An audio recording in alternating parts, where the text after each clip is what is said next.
नमस्कार दोस्तों, मैं देवेंद्र झा आपके अपनी YouTube channel UP triple S C coaching में एक बार फिर से स्वागत करता हूं। दोस्तों, आज का ये लेक्चर बहुत ही स्पेशल होने वाला है और ऐसे लोगों के लिए है जो अपने आप को गणित का 30 मार्क हाँ समझते हैं। यानी वो समझते हैं कि गणित के वो हर एक प्रश्न को सॉल्व कर देंगे, तो वो बहुत ही भूल में है, भूल कर रहे हैं। तो मैं आपके लिए यहाँ पे कुछ 5 से 6 प्रश्न लेके आया हूँ। आप इन प्रश्नों को 2 से कम मिनट में आप सॉल्व नहीं कर पाओगे। मैं आपको ये चैलेंज देता हूँ। आपको जब भी इन प्रश्नों को करके देखोगे 2 मिनट से ज़्यादा ही प्रश्न लगेगा, वो टाइम लगेगा। कभी कभी आपको 5 मिनट तक भी टाइम लग सकता है। तो आप यूपी ट्रिपल एस सी किसी भी एग्जाम की तैयारी कर रहे हैं, लेखपाल, यूपीएसआई, यूपी पुलिस या अन्य एग्जाम की तैयारी कर रहे हैं, तो हमारे चैनल को सब्सक्राइब अवश्य कर लीजिएगा। लेकिन आप थोड़ा सा बने रहिए, छोटा सा वीडियो रहेगा, ज़्यादा लंबा नहीं जाएगा। और आप मेरे चैनल को स्वीकार करें यदि आप गणित के आप 30 मार्क आए हैं। तो चलिए, मैं आपके लिए प्रश्न लेकर आया हूँ। आपके स्क्रीन पर पहला प्रश्न है। देखिए, पहला प्रश्न कहता है, if x equal to 11 then find the value of. हमारे पास एक इक्वेशन दिया है, तो इस इक्वेशन में हम x बराबर 11 रखें तो इसकी वैल्यू क्या निकलेगी। अगर इस सवाल को आप स्वयं से करके देखें ना, कम से कम आपको 3 मिनट का समय यहाँ पे लगेगा। क्योंकि देखिए, यहाँ पे जब x की जगह पे आप 11 रखोगे तो आपको x की पावर 5 यानी कि 11 की पावर 5 हो जाएगा। तो इसका मान तो आपको पता नहीं है, गुणा करना पड़ेगा ऐसे यहाँ पे। तो ये मल्टीप्लाई करेंगे तो बहुत लंबी कैलकुलेशन जाएगी। लेकिन इस प्रश्न को आप 15 से 20 सेकंड के अंदर सॉल्व कर लें, तब कैसा रहेगा।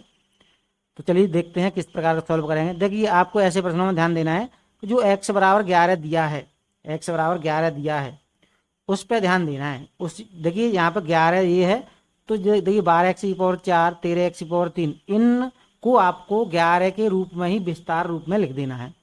देखिए किस प्रकार लिखेंगे। तो देखिए x की पावर 5 तो रहने दिया मैंने, माइनस। अब देखिए 12x की पावर 4 है, इसे हम कैसे लिख सकते हैं। इसे लिख सकते हैं 11x की पावर 4 माइनस x की पावर 4, इस तरीके से लिख सकते हैं ना। चलिए, प्लस यहाँ 13x की पावर 3 है, इसे हम कैसे लिखेंगे 11x की पावर 3 प्लस 2x की पावर 3। अब किस लिए लिख रहे हैं, इसलिए लिख रहे हैं कि यहाँ पे ये 11 है, कहीं ना कहीं हमें चीज़ें आपस में कैंसिल करनी पड़ेंगी। चलिए, ये लिख दिया मैंने 13 को। अब 12x की पावर 2 यानी इसे लिखना है, तो 11x की पावर 2 माइनस x की पावर 2 प्लस 12x को लिखेंगे तो प्लस 11x और यहाँ पे प्लस x, और ये -5 है तो ये -5 मैंने -5 रहने दिया।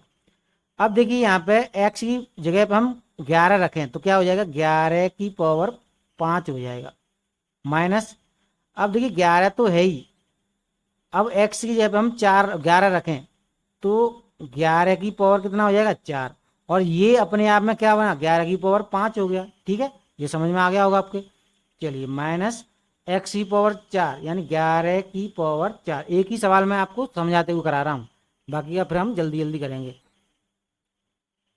प्लस, अब देखिए यहाँ पे रखेंगे x का मान, तो 11 की पावर 3 हो जाएगा, 11 और उसमें है तो ये कितना हो जाएगा 11 की पावर 4 प्लस 2। अब यहाँ पे 11 की पावर कितना होगा 3 माइनस ये कितना हो जाएगा 11 की पावर 3। ठीक है, ये तो आपको समझ में आ रहा होगा। माइनस 11 की पावर 2, केवल हमें मान रखते जाने हैं, प्लस। अब देखिए ये कितना हो जाएगा 11 है और x की पे 11 रखेंगे तो 11 की पावर 2, 11 की पावर 2। अब प्लस में x है तो यहाँ पे 11 आ जाएगा, -5 आ जाएगा। अब देखिए कैंसिल आउट करना है। देखिए 11 की पावर 5 से ये 11 की पावर 5 कैंसिल आउट हो गया, 11 की पावर 4 से ये कैंसिल हो गया। ठीक है, और यहाँ पे देखिए ये हमने ये इससे कैंसिल हो गया। ठीक, अब देखिए इसे सॉल्व करेंगे इस वाले पोर्शन को, तो कितना आएगा यहाँ पे 11 की पावर 3 है, यहाँ पे 11 की पावर 3 है, तो यहाँ पे 11 की पावर 3 बचा। और इधर लास्ट में आएंगे तो 11 में से 5 गए तो कितने बचे प्लस के 6। अब यहाँ पे देखिए 11 की पावर 3 कितना होता है 1331, और प्लस के इसमें 6, तो इन सभी को आप जोड़ोगे तो कितना आएगा 1337। यही हमारा उत्तर है। तो दोस्तों, मैं आशा करता हूँ ये वाला प्रश्न आपके बहुत अच्छे समझ में आया होगा। बहुत ही स्मार्ट अप्रोच के द्वारा इस अच्छे लेवल के प्रश्न को हमने सॉल्व करके दिखा दिया। अब आप समझ गए होंगे कि ये प्रश्नों का लेवल काफ़ी टफ है। चलिए हम अगले प्रश्न की तरफ बढ़ते हैं, जिससे आपके अच्छे से समझ में आ जाए।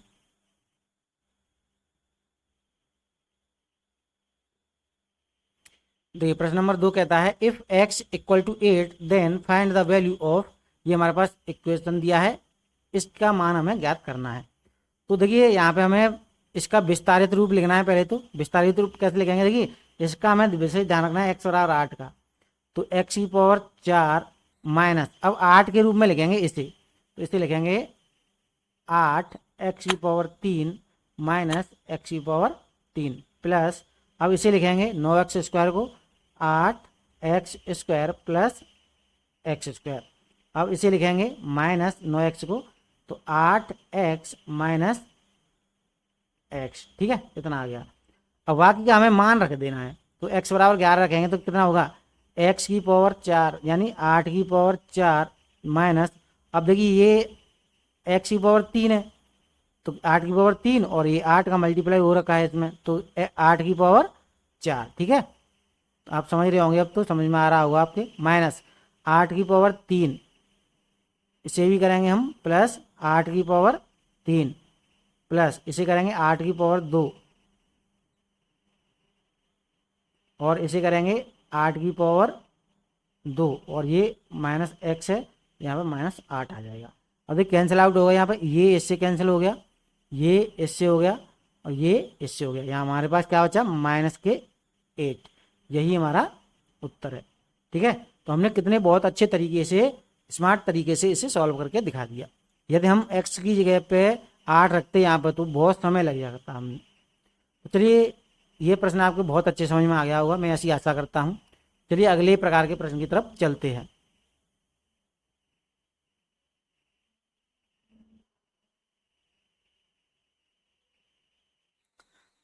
चलिए दोस्तों तीसरा प्रश्न आपके स्क्रीन पर ध्यान से देखिएगा इस प्रश्न को। देखिए 1 प्लस 7231 गुणा 7233 अपॉन 7232 का मान ज्ञात करें। बहुत ही अच्छा प्रश्न है। यदि आप इस प्रश्न को स्वयं से कम 2 मिनट आपको यहाँ पे लगने हैं, लेकिन हमें 2 मिनट तो बहुत होता है एग्जाम में, तो हमें तो कुछ समय बचाना है। तो जब भी ऐसा प्रश्न आएगा तो ये तीनों संख्याएं लगातार होंगी, जैसे 7231, 7233, 7232, ऐसे ही प्रश्न ये आता है। इसे हम शॉर्ट अप्रोच के द्वारा किस प्रकार सॉल्व करेंगे, ध्यान से देखिएगा। जब देखिए तीनों संख्याएं लगातार है हमारी, तो जो बीच वाली संख्या होती है उसके बराबर हमें मान लेना है x। तो बीच वाली संख्या कौन सी है इसमें, 7232, तो लेट हमने मान लिया 7232 बराबर कितना मानेंगे हम, x, ये हमने मान लिया। ठीक है, अब देखिए 7231 को कैसे लिख सकते हैं, 7231 को हम लिख सकते हैं 7232 माइनस 1, ठीक है। ऐसे ही 7233 को लिख सकते हैं हम 7232 प्लस 1। अब देखिए 7232 का हमने क्या माना x, तो x माइनस 1 ये हो गया, ठीक है। ऐसे ये x प्लस 1 हो गया, ठीक। इसमें तो आपको कोई दिक्कत नहीं, मैंने आपको बहुत अच्छे बता दिया किस तरीके से चेंज हुआ है। बस अब यहाँ पे हमें ये रख देना है 1 प्लस, तो देखिए 7231 की जगह पे क्या रखना है हमें, x माइनस 1, एक्स माइनस 1, और गुणित में 7233 की जगह पे क्या रखना है हमें, x प्लस 1, एक्स प्लस 1, और अपॉन में क्या आएगा, अपॉन में आएगा दोस्तों 7232 की जगह पे क्या है x, तो x आ जाएगा। अब ये जो दोनों ब्रैकेट में संख्या है ये कौन सी फॉर्म बनी, ए स्क्वायर माइनस बी स्क्वायर, यानी वर्गांतर वाला फॉर्मूला बना। तो यहाँ पे से लिख सकते हैं 1 plus x square minus 1 upon में x। तो देखिए 1 से 1 कैंसिल हो गया, तो x से ये एक x कैंसिल होगी, तो क्या बचा x। x बराबर कितना माना है हमने, 7232, 7232, ये हमारा उत्तर हो गया। देखिए मैंने आपको ये समझाने के तरीके से कराया है, ठीक है, तो इतना समय लगा है। लेकिन जब आप स्वयं से करोगे तो यहाँ पे आपको कम से कम 10 से 15 सेकंड के अंदर इस सवाल को आप सॉल्व कर जाओगे। तो मैं आशा करता हूँ ये वाला प्रश्न भी आपको बहुत अच्छे समझ में आया होगा। चलिए हम अगले प्रश्न की तरफ बढ़ते हैं।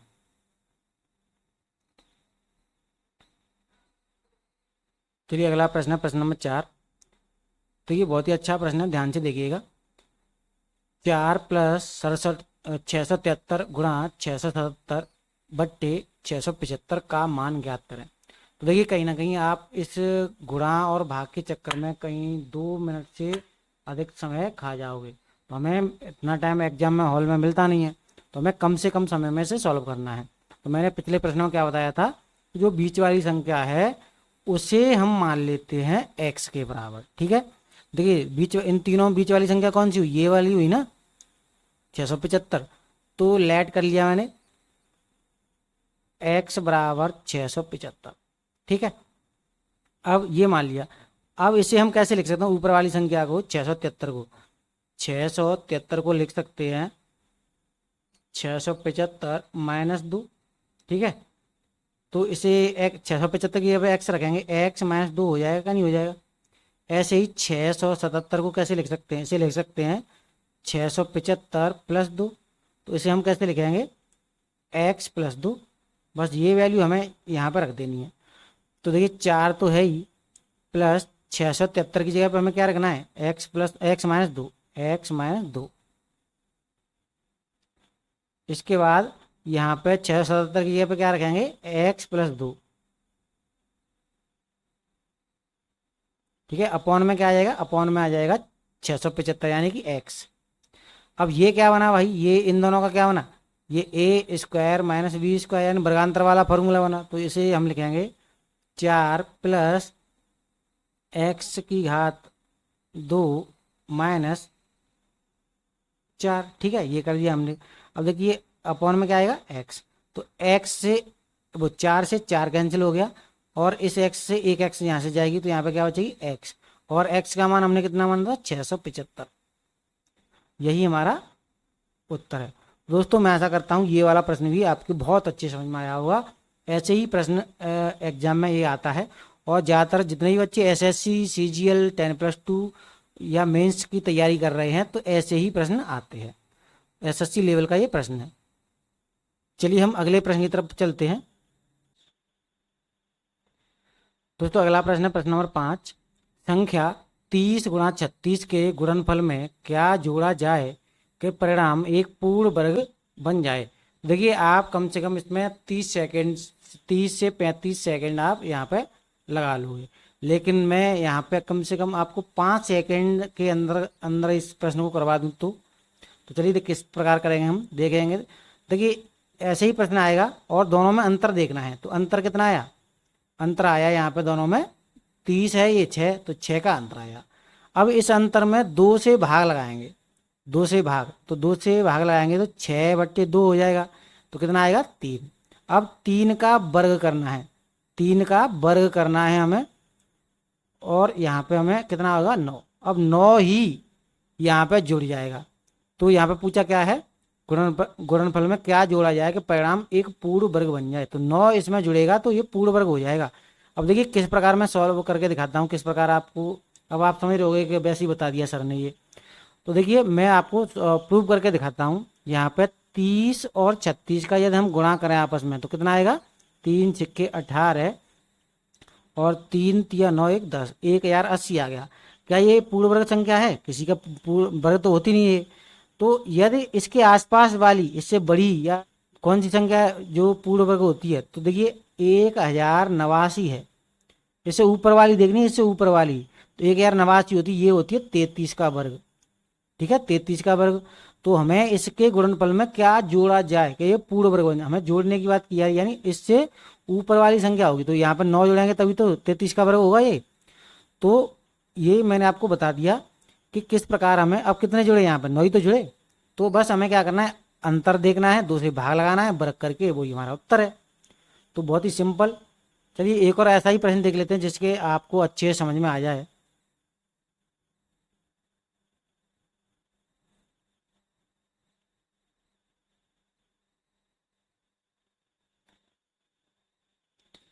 चलिए दोस्तों यहाँ पे प्रश्न नंबर 6 आपके स्क्रीन पर। संख्या 174 गुणा 182 के गुणनफल में क्या जोड़ा जाए कि परिणाम एक पूर्ण वर्ग बन जाए। तो जोड़ने की बात कर रहा है तो हमें जोड़ना है बस।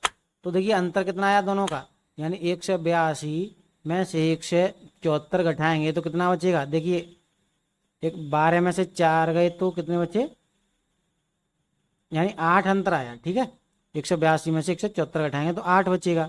अब यहाँ पे 8 का क्या करना है, हमें 2 से भाग लगाना है। तो 2 से भाग लगाया, कितने जोड़े आ गए हमारे पास, 4। अब 4 का क्या करना है, हमें 4 का वर्ग करना है। 4 का वर्ग कितना होगा, 16। तो इन दोनों के मल्टीप्लाई यानी जो गुणनफल आएगा उसमें यदि हम 16 जोड़ दें तो ये एक पूर्ण वर्ग संख्या बन जाएगी। तो हमारा उत्तर क्या है, फिलहाल 16।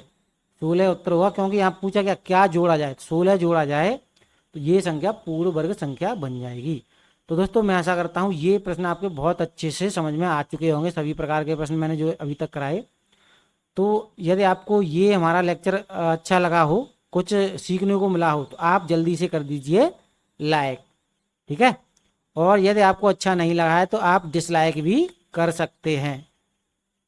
और यदि आप इस वीडियो के बारे में कुछ हमसे जानकारी पूछना चाहते हैं, आपका कोई भी डाउट हो, तो आप कमेंट बॉक्स में कमेंट अवश्य करिएगा।